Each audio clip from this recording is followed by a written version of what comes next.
2020年，新冠肺炎疫情席卷全球，世界经济陷入深度衰退。对于2015年7月成立的金砖国家新开发银行来说，这也是一场前所未有的大考。为支持成员国抗击新冠肺炎疫情，新开发银行于2020年4月设立了100亿美元的紧急贷款援助机制。截至目前，新开发银行已通过该机制批准9笔紧急援助贷款，贷款资金共计约90亿美元。后疫情时代，新开行如何继续帮助金砖国家尽快实现经济复苏？100年未有之大变局背景下，新开行如何支持广大发展中国家应对长期挑战？成立6年后，新开行是否准备好了迎接新成员？在博鳌亚洲论坛2021年年会期间，新开发银行行长马可就上述问题接受了南财对话的专访。以下是我们的对话。Mr. President, thank you so much for sitting down with us for this interview. Let me start off by asking you about your opinion on the global economy. Right now, the IMF is projecting the global economy to reach pre-pandemic level this year, but it also warns of divergence between advanced economies and developing economies. So what is your view on the BRICS right now? Yeah, so I guess BRICS countries were doing relatively well prior to COVID-19. China was moving forward in its structural transformation towards becoming a more tech-intensive, more reliant on its domestic market economy. Russia, too, with the implementation of sustainable development friendly approaches, including more ESG frameworks. India, in a very ambitious project of attracting manufacturing hubs. Prime Minister Modi rolling out its Make in India program so that India could capture an important set of links of the so-called global manufacturing chains. South Africa being part of a regional trade agreement that also has a lot of outreach and may multiply the economic positive effects of the entire African continent. In Brazil, prior to COVID, enacting some of the most ambitious and all-encompassing structural reforms, including reform of the pension system, administrative reform, tax reform, the opening up of the economy. So what COVID did to these economies is that the brakes were pushed hard. It was like the global economy had to push the pause button. Some say that this is not a great recession. Some say that this is a great intermission. So it's like an intermission between one act and the other. The metaphor that I like to use is the metaphor of when you're watching a movie and you want to fast forward it. So what you do is you actually pause it and then you accelerate the pace with which you move towards the future. So I think this is very much out in the open. It's true that some trends that were visible before COVID have gained strength and momentum, like the reconfiguration of global value chains. I think this is going forward, and we can talk about that. I think there's a stronger emphasis on talent. So talent-intensive countries, the countries that are better prepared to face the productive challenges of the economy 4.0 are going to fare better. I think there's a renewed emphasis on reforming domestic structures so as to allow for more inflow of foreign direct investment. So these trends that were there, they're going to continue. Of course, there's also a renewed element of importance when it comes to technology and technology in our lives. I think the pandemic has also shown how, on the one hand, it's very important to be together, but there's a number of activities that actually can be carried out remotely thanks to technology. So this is, of course, only going to gain scale and pace. And I guess now, as countries roll out their vaccination programs, as vaccines become more available, economic recovery is going to gain momentum. You can see that already very clearly in China. Numbers for Q1 2021 were very impressive, 18.3% expansion. The International Monetary Fund also predicts a major rebound for India this year, especially as it controls the pandemic. And the other BRICS are going to grow north of 3%. The important thing is that this is sustained over time, because we want to make sure these countries have, still the necessary pillars to economic recovery and to resume the structural reform path that they were traveling on prior to the pandemic. So another characteristic, which I think is very important of the current trajectory, yes, of course, you talk about divergence, but there's also convergence. If you take into consideration the so-called E7, the 7 top emerging economies of the world, so China, India, Indonesia, Russia, Brazil, Mexico, Turkey. Today they have a combined gross domestic product measured in purchase power parity terms of about $53 trillion. Whereas the traditional G7, the United States, Japan, Germany, France, UK, Italy, Canada have a combined GDP of $40 trillion in terms of purchase power parity terms. So there's been a tilt, as it was predicted in the past, towards the big emerging economies. The thing is, there's divergence also within the emerging economy world. Of course, those countries that are very dependent on tourism, for example, some island nations, some poorer nations in Africa and Latin America and in Asia are facing difficulties both in terms of debt and in terms of resuming economic growth. Because at the end of the day, it's economic growth, robust economic growth, that will get us out of this crisis. And how is South Africa doing now? So South Africa is like, when it comes to the BRICS, like Brazil, India, and Russia, still coping with COVID. It has a high unemployment rate, but on the other hand, the prospects are very good. The IMF is looking at an expansion of 3.1% this year for South Africa. Once again, structural reform, modernization, improving the business climate so as to allow for more foreign direct investment. That's the way forward for South Africa. Okay. Could you also briefly talk about each country individually? As you judge from country to country. So, for example, this year there is some predictions to India, for example, another member country of BRICS, exceed or north of 10%, exceed 10% expansion. Some go as far as north of 12%. So this is a robust recovery. In the case of Brazil, some of the numbers that came out yesterday are also very encouraging as far as economic performance in Q1. So let's see how it happens. We may have good surprises, especially if we get the pandemic in control prior to 2023, so that the resumption of growth can happen much earlier in time than just 2023. But of course, the case of China has a number of specificities, because China today is the world's biggest economy by GDP measured in purchase power parity terms. China is the top trading partner for more than 130 countries. China is a major source of foreign direct investment for a number of nations that are looking for infrastructure opportunities. So as China grows and gains momentum, gains strength, that creates a positive force for other countries as well. Look at agricultural imports by China, for example. They're increasing. Commodities imports by China, they are increasing. So that is an indirect boost to countries that have comparative advantages in the exports of food, raw materials, commodities in general, both agricultural and mineral. So this is actually very good news. So China can help a whole set of countries, including in the emerging world, rebound. Sometimes it's contradictory, because you see on the one hand economies are stalling, but on the other hand, new avenues of opportunity are open. I remember, for example, last year, some international institutions were predicting a very sharp decline for the economy of Brazil and those of Latin America in general, because there would be a contraction on the part of the demand by Asian economies, particularly by China.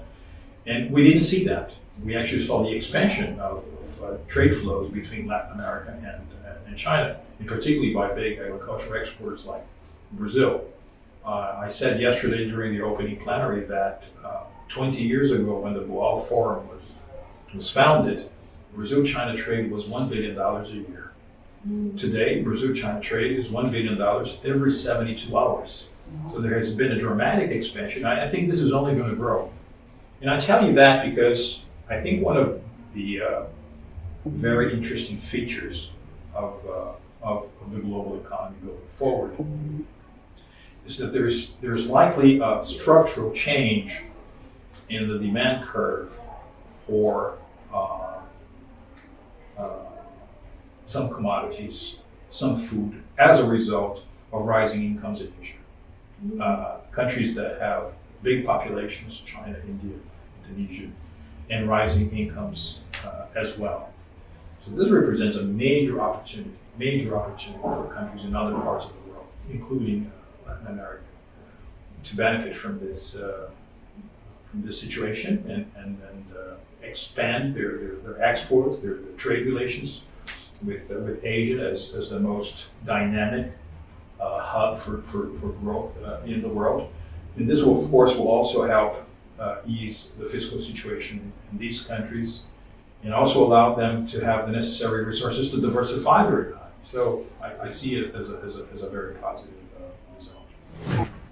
What did the bank do to help its member countries during the pandemic, in particular Brazil, which is going through a major economic and health crisis? When the pandemic first started out, the bank was very agile in coming up with a response. The New Development Bank put together a robust $10 billion emergency assistance program for its member countries. So the New Development Bank, as it has been set up by Brazil, Russia, India, China, South Africa, in each hold equal shares of 20%. So 20% of the package was made available for each of the countries. We have already approved 9 $1 billion projects. It's in all likelihood, the last $1 billion will also be requested throughout 2021. So this goes for supplementing incomes of those who are in need, for social safety nets, for health-related expenses, for providing credit for small and medium-sized enterprises. They are done in many occasions through national financial intermediaries so that it can flow right into the veins of the economy and allow for recovery.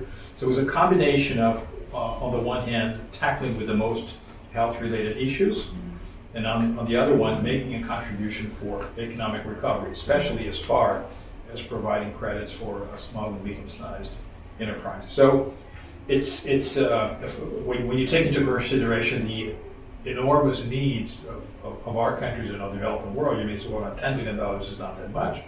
But in reality, for an institution that was established 6 years ago, it's quite a sizable amount, and it represents about 30% of all approvals we've had as an institution so far. So 1/3 of everything that the bank has in its loan book at present is related to fighting COVID. So it's a major response by the bank as an institution to the challenge of COVID. Right. So what is the bank's priorities now? So to continue to help countries fight the pandemic. So we are, one thing is getting the projects reviewed and approved. The other one is implementing them. So we're out there helping our countries implement the projects, making sure that the resources get to their ends in the best way possible. And of course, the mission of the bank is to support infrastructure investment and sustainable development. So apart from those COVID-related activities, we have our core, and we are focused on the core. So we are going to approve a number of projects in urban development, in urban transportation, clean energies, roads, sustainable roads, railways. So the core that's in infrastructure, both physical and technological, is something that we're going to look at very strongly both these years and going forward. And I think now with the with this post-COVID world or with COVID world, a number of challenges arise. One of them is that we traditionally viewed infrastructure as either physical or technological. And what I think the economy is showing us is there is a kind of fusion, there is a kind of merger between the tech-intensive and the physical. Look, for example, at a health unit. In the past, when you talked about health-related infrastructure, you would either talk about the equipment or the buildings, the physical facilities, that could be touched. But if you have those that are also associated with some kind of early warning mechanism that allows for an early communication to health units of a potential virus or a potential threat to social health, that can be a very strong that can become a very strong obstacle to having a new pandemic. So we want to make sure that in all infrastructure projects that we participate in, there's also a technological element, and I think this is the way to go forward because in many different areas, including trade, right? I mean, trade enabling infrastructure in the past was basically seen as the investment towards physical logistics. And don't get me wrong, physical logistics are very important. But as nations and companies and consumers go more into e-commerce and they make their purchases online, so you have to look at the digital, the Wi-Fi connection, all of the technological intensive aspects is also part of infrastructure. So once again, putting together the physical and the technological is one of the priorities of the bank going forward. And you mentioned that there will be a number of projects to be approved this year, right? So Yes. can we know the scale of the projects or the potential value of the projects? Yeah, so I mean, we're looking into overall approvals of anywhere between 8.5 and 9.5 billion dollars. Let's talk about climate change. There is a growing awareness of the needs to create more diverse, more environmentally friendly strategies across the globe.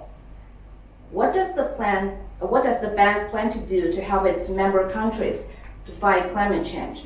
So this is something that we did from our very inception because we are a relatively young institution. So we were set up almost 6 years ago, about 6 years ago.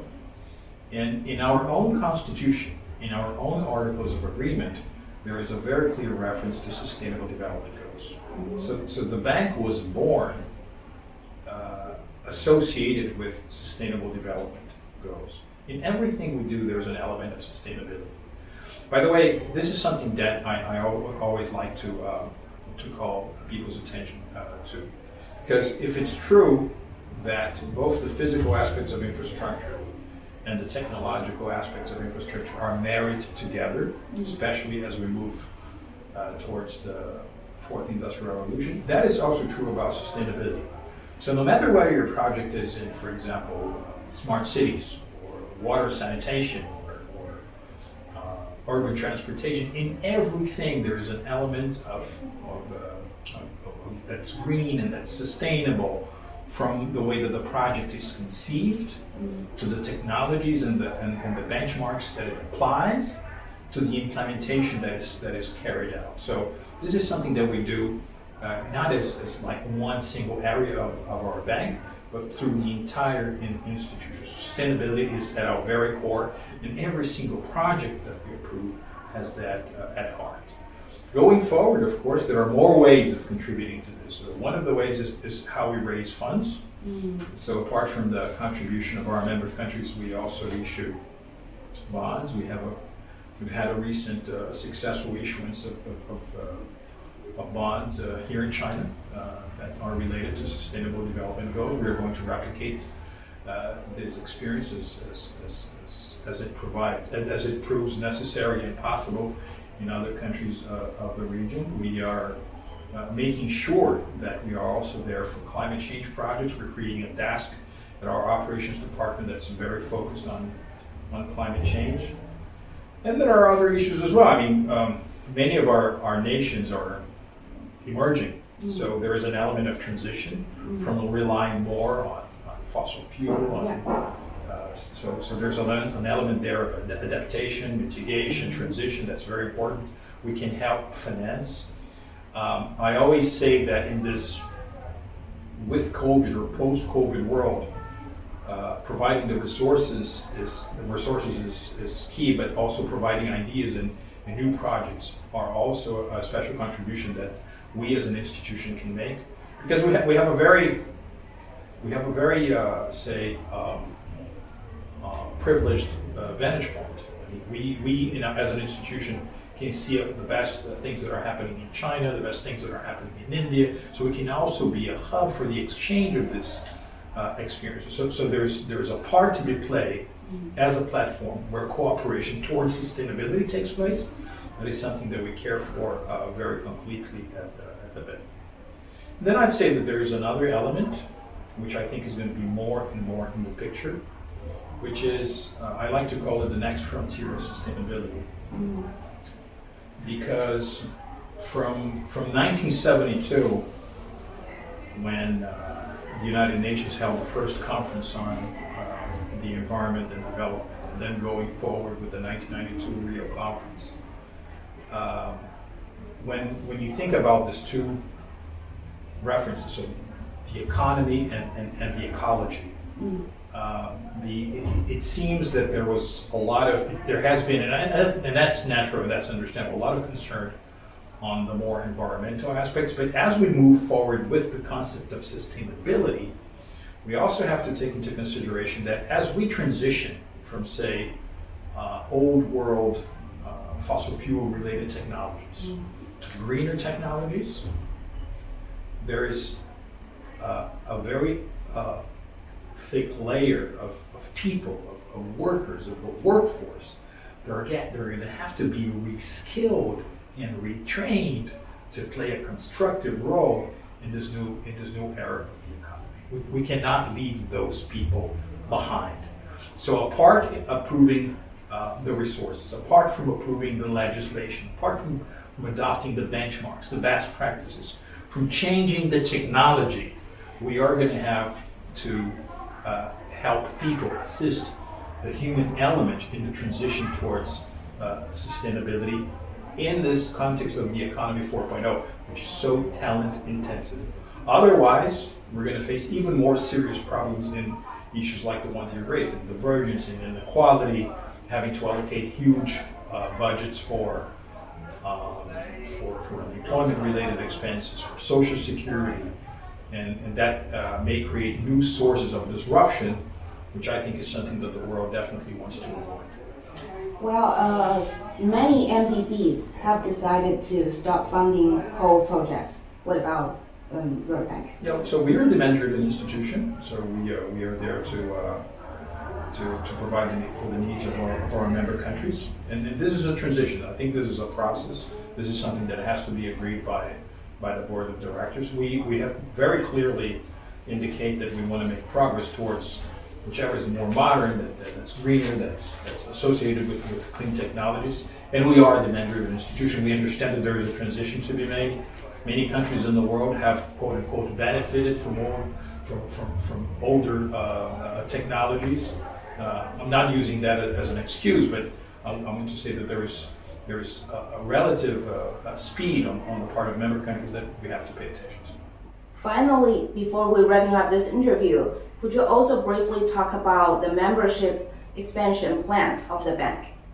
Yeah, so we were set up by the BRICS, but we have to live up to the very name of our institution. It's a new development bank, and we have been given the green light by our shareholders to expand the membership of the bank.